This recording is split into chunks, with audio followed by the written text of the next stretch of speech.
I was working the night shift at a hotel in Amsterdam when an American couple walked up to the desk at 2 in the morning. They were dragging their luggage behind them, and the woman looked absolutely furious. She slammed her hand on the counter and said, "We need to file a complaint. Your neighbors are breaking the law." I blinked at her. "What neighbors?" "The people next door," she said. "They're being so quiet, like unnaturally quiet. It's creepy. We can't sleep because we keep waiting for them to make noise." I just stared at her for a moment. "Ma'am, quiet neighbors are good," she shook her head. "Not this quiet. In America, you can hear people living their lives." "This is suspicious," her husband nodded. "We think they might be up to something." I didn't even know where to start. So I just said, "Welcome to Europe. People sleep at night." Another guy I knew worked at a cafe in Paris. He told me about this American tourist who walked in and asked for coffee. Normal request, right? But then the guy got his espresso and completely lost it. He walked back to the counter holding this tiny cup between two fingers like it was a joke. "Excuse me," he said. "I think you forgot the rest of my coffee." My friend said, "That is the coffee, sir." The American looked down at the cup, looked back up. "This is like 2 sips. Where's the actual coffee? The tall one? Sir, this is how we serve espresso in France. But I paid €4 for this. This is a scam." My friend just shrugged. "You can order an Americano if you want more water." The guy's face went red. "An Americano? That's named after us. And you're trying to upsell me. This is why Europe is going broke." He left the cafe muttering about freedom and portion sizes. Then there was the time my cousin was giving a tour in Rome. She had this group of Americans, and they were standing in front of the Colosseum. Beautiful day. Historic monument. One woman raised her hand and asked, "So, when did they build this?" My cousin said, "Construction started in 70 AD. The woman squinted. "AD? What's that?" "Anno Domini. It means after the birth of Christ." The woman looked confused. "Wait, so this was built after Jesus?" "Yes," my cousin said. "About 70 years after." The woman turned to her husband. "Honey, I thought Rome was older than Jesus." My cousin tried to explain. "Rome, the city, is older. This building is not." But the woman wasn't having it. "Then why is it in the Bible?" My cousin said, "The Colosseum is not in the Bible." "Yes, it is. I've seen pictures." And that's when my cousin realized she was thinking of literally any old building. She just gave up and moved the tour along. These stories sound made up, but I promise you, they're real, and they happen every single day. I have a friend who works at a train station in Munich. She sells tickets. One morning, this American family came up to her window and asked for tickets to Paris. She printed them out and told them the price. The dad looked at the tickets and frowned. "Wait," he said. "These don't have seat numbers." "Correct," my friend said. "You choose your seats when you board." "But what if someone takes our seats?" "Then you sit somewhere else." The dad looked horrified. "That's chaos. How do you organize anything?" My friend said, "People just sit down. It works fine." The dad shook his head. "In America, we have assigned seats. This is why your trains are always late." My friend said, "Our trains are almost never late." "Well," the dad said, "they would be even better with assigned seats." He took the tickets and walked away, still shaking his head. Another time, a woman I know was working at a small grocery store in Sweden. An American tourist walked in and started loading up his cart with food. Normal stuff. Bread, cheese, some vegetables. But when he got to the register, he didn't take anything out of the cart. He just stood there. My friend waited. The guy waited. Finally, she said, "Are you going to put your items on the belt?" He looked confused. "Aren't you going to unload it for me?" "No, sir. You unload your own groceries here." His face went through about 5 different emotions. "I have to do it myself." "Yes, but I'm the customer." "Yes, and you unload your own cart." He started pulling items out one by one, muttering the whole time. Unbelievable. In America, they do this for you. This is what happens when socialism goes too far. My friend said, "Sir, this is just a grocery store." But he kept going. "Next, you'll tell me I have to bag my own groceries," she smiled. "You do." He just stood there with a jar of pickles in his hand, looking like his whole worldview had shattered. I had my own experience with this kind of thing when I was studying in London. I was in a library, and this American student sat down next to me. He pulled out his laptop and immediately started taking a phone call. Not quietly, full volume. Laughing. Talking about his weekend plans. Everyone in the library turned to look at him. In the UK, libraries are silent. Like, completely silent. But this guy had no idea. He just kept talking. Finally, a librarian walked over and tapped him on the shoulder. "Sir, you need to end the call." He covered the phone. "Why?" "This is a library." "Yeah, I know." "I'm studying." "You're on a phone call." "So?" The librarian blinked. "So you need to leave or hang up." The guy looked around like he was expecting support from someone. "This is insane. In America, you can talk in libraries. It's called freedom of speech." The librarian just pointed to the door. "Not here." He hung up the call and packed his stuff, mumbling about how the UK doesn't understand basic rights. My brother told me about a time he was in Portugal. He was eating at a restaurant with some friends when an American couple sat at the table next to them. The waiter came over, and the American guy said, "We'll take 2 Cokes and 2 burgers. And make it quick. We've got a tour in an hour." The waiter nodded and walked away. 20 minutes later, the food still hadn't come. The American was getting annoyed. He flagged the waiter down. "Excuse me, where's our food? We've been waiting forever." The waiter said, "It's being prepared, sir." "It's been 20 minutes. In America, this would take 5. The waiter smiled politely. "In Portugal, we cook food fresh. It takes time." The American leaned back in his chair. "Well, that's inefficient. You should pre-make stuff. That's how you run a business." The waiter just nodded and walked away. When the food finally came, the guy tasted his burger and said, loud enough for everyone to hear, "See? Tastes the same as McDonald's." All that waiting for nothing. My brother said the waiter's face was priceless. Another story I heard was from a guy who works at a museum in Athens. He was standing near the Parthenon exhibit when an American tourist walked up and asked, "Do you guys ever clean this stuff?" He said, "What do you mean?" She pointed at a marble statue. "It's all dirty and broken. You should restore it." "Ma'am, that's 2,000 years old." "Exactly. You've had 2,000 years to fix it." He tried to explain that the weathering and damage is part of the history, that restoring it too much would ruin its authenticity. But she wasn't listening. "In America," she said, "we take care of our monuments. We don't just leave them broken," he said. "Most of your monuments are less than 300 years old." She crossed her arms. "And they look great." He gave up and walked away. One more. A friend of mine was working at a ski resort in Switzerland. An American family came up to rent equipment, and the dad asked, "How much is it to rent skis?" My friend told him the price in Swiss francs. The dad laughed. "Francs, just give it to me in real money."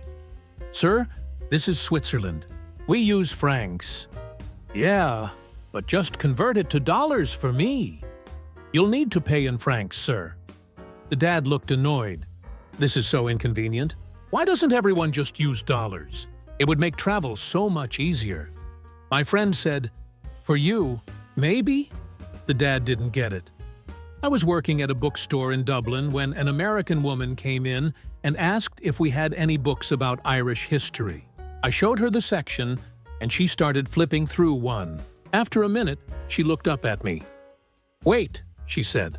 "This says Ireland was under British rule for centuries." "That's correct," I said. She looked confused. "But you're part of the UK?" "No, we're not. Northern Ireland is part of the UK. The Republic of Ireland is independent." She stared at me. "Since when?" "Since 1922, she put the book down. "That doesn't make sense. You speak English. You're definitely British." I tried to explain the difference, but she kept interrupting. Finally, she said, "Well, in America, we learned that Ireland is part of England." I said, "That's not correct." She shrugged. Agree to disagree. And then she left. Another time, my friend was working at a pharmacy in Barcelona. An American guy came in holding a prescription and asked if they could fill it. My friend looked at the paper. "Sir, this is an American prescription. We can't fill it here." "Why not?" "Because this is Spain. You need a prescription from a Spanish doctor." The guy looked annoyed. "But it's the same medicine." "Just give it to me." "I can't, sir." "It's the law." He raised his voice. "This is ridiculous. Medicine is medicine. Why are you making this complicated?" My friend stayed calm. "You'll need to see a doctor here." The guy threw his hands up. "In America, we have freedom. You can get your medicine anywhere." My friend said, "That's not how it works in America either, sir." But he was already walking out, shaking his head. I had a cousin who worked at a hotel in Copenhagen. She told me about an American guest who called the front desk at 11 at night. Furious. "There's no ice machine on this floor," he said. My cousin said, "We don't have ice machines, sir, but I can bring you ice if you need it." "You don't have ice machines? What kind of hotel is this?" "A European one, sir." He was silent for a second. "How do people get ice?" "They ask for it, or they don't use it." "Don't use it? How do you drink water?" My cousin said, "We just drink it, cold from the tap or room temperature." The guy sounded horrified. "Room temperature water? That's disgusting." "It's very common here, sir." "This is insane." "I'm writing a review." He hung up. My cousin said he left a 1-star review the next day that just said, "No ice. Unlivable." Another friend told me about working at a car rental place in Italy. An American couple came in to pick up their rental, and the guy asked, "Is this car automatic?" My friend said, "No, sir. It's manual. You requested the cheapest option." The guy's face fell. "I can't drive manual." "Would you like to upgrade to an automatic?" "How much is that?" my friend told him. The guy shook his head. "That's double the price. This is a scam. In America, everything is automatic." My friend said, "In Europe, most cars are manual. Automatics cost more." The guy looked at his wife. "How am I supposed to drive this?" She said, "You'll figure it out." Spoiler: he did not figure it out. They returned the car 3 hours later with a burned-out clutch. My brother was on a train in Belgium when he overheard 2 American tourists talking. One of them was looking at a map on his phone, zooming in and out. "I don't get it," the guy said. "Why is everything so close together here?" His friend said, "What do you mean?" "Like, we're in Brussels now, and Paris is only 2 hours away. That doesn't make sense." "Why not?" "Because countries are supposed to be big. Texas is bigger than this entire country." His friend laughed. "Dude, Europe is just smaller." "Yeah, but it's weird. It's like they didn't plan it right." My brother said he had to bite his tongue to keep from laughing. I also heard about a guy working at a cafe in Vienna. An American customer ordered a coffee and a pastry. When the bill came, he looked at it and said, "You forgot my tip." The waiter said, "Excuse me?" "The tip. It's not on here." "We don't add tips to the bill in Austria, sir. You can leave one if you'd like, but it's not required." The guy looked suspicious. "Not required?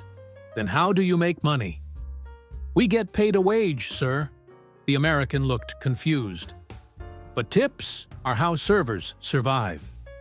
"Not here." The guy sat back. "So you're telling me I don't have to tip?" "Correct." He smiled. Finally, a country that makes sense.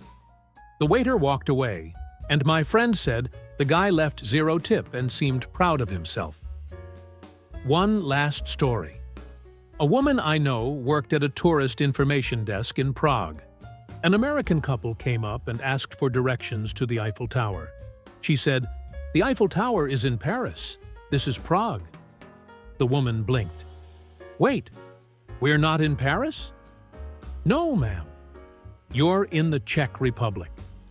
The couple looked at each other. The husband said, I thought Prague was a neighborhood in Paris. My friend said, no, it's a different country. The wife looked at her phone. But we flew into Europe.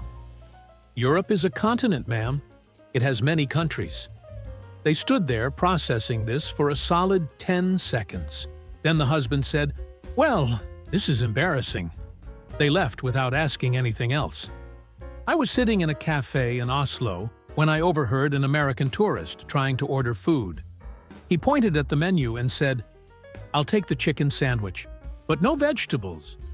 And can you add bacon and cheese and make the bread toasted? The server nodded and wrote it down. When the food came, the guy looked at it and frowned. This isn't what I ordered. The server said, you asked for no vegetables, bacon, cheese, and toasted bread. That's what this is. Yeah, but it tastes different. Different from what, sir? From home. Can you make it taste like America? The server just stared at him. No, sir, I cannot do that. The guy sighed and ate it anyway, but he looked disappointed the whole time. Another story came from a friend who worked at a train ticket office in Germany. An American woman came up and said she needed to get to Frankfurt. Which Frankfurt? My friend asked. The woman looked confused. There's more than one. Yes, Frankfurt am Main and Frankfurt an der Oder. Why are there two? They're different cities, ma'am. The woman looked frustrated. That's so confusing. In America, we don't name two cities the same thing. My friend said, you have multiple Springfields. The woman paused. Okay, but those are in different states. These are in different parts of Germany. The woman thought about it. Fine. The big one. Frankfurt am Main? Sure. My friend sold her the ticket, but she still seemed annoyed about it. I also heard about a guy working security at the Louvre in Paris. An American tourist tried to bring a full-size tripod into the museum. The guard stopped him. Sir, you can't bring that inside. Why not? It's too large. It blocks other visitors. The guy looked at the tripod, then back at the guard. But I need it for photos. You can take photos with your phone or camera, sir. No tripods. This is a free country. I should be able to bring whatever I want. The guard said, this is France, sir, and it's a museum. We have rules. The guy huffed. In America, we have freedom. In America, museums also have rules.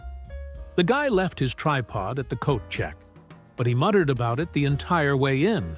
My sister told me about working at a clothing store in Stockholm. An American woman came in and asked, do you take American Express? My sister said, no, we only take Visa and MasterCard. The woman's face fell. Seriously? Everyone takes American Express. Not in Sweden. Why not? The fees are too high for small businesses. The woman looked offended. But it's called American Express.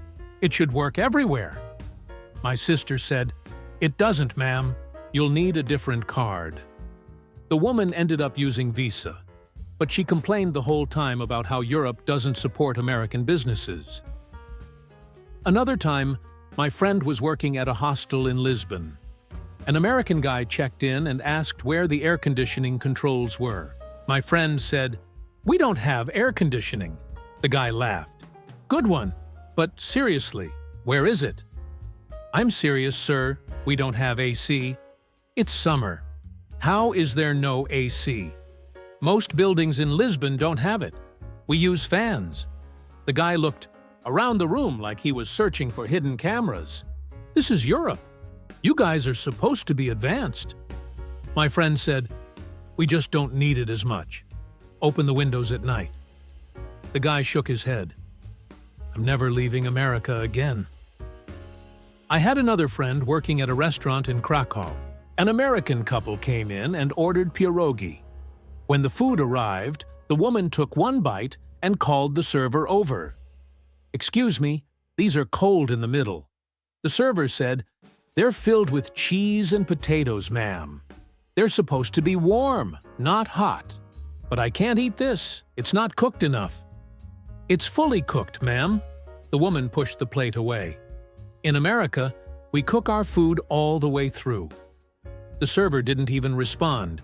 He just took the plate back to the kitchen, microwaved it for 30 seconds, and brought it back.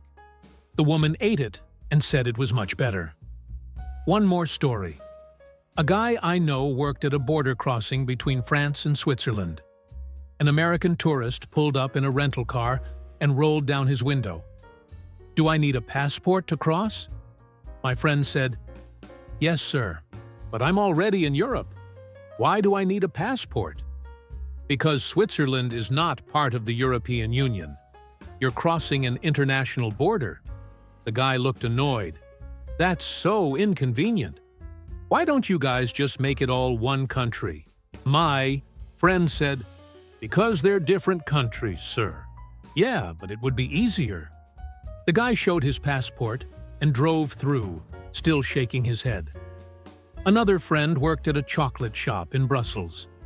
An American tourist came in and asked, "Is this chocolate fair trade?" My friend said, "Yes, all our chocolate is ethically sourced." The tourist nodded. "Good. In America, we care about ethics."